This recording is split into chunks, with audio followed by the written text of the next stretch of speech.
మనకి బ్రహ్మోత్సవ కళ్యాణ మహోత్సవంలో కార్యక్రమంలో పెళ్లి చేసుకోవడానికి మన తరపున కొంతమందిని పంపించి మన యొక్క కోసం మనం ఎవరు మనవడికి పెళ్లి అంటే తాకబట్టి మనవడికి వచ్చేది. కొద్దిగా మైక్ సౌండ్ పెట్టమని చెప్పరా. బాక్స్ మైక్ సౌండ్ వస్తుంది. బాక్స్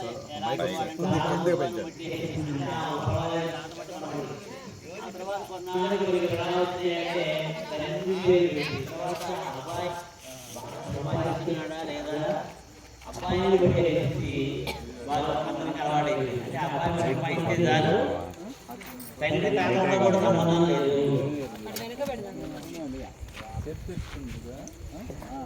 అంటే అప్పుడు డబ్బు సంపాదిస్తే చాలు, ఇంకేం అవసరం లేదు అని ఇప్పుడు వచ్చేసారు.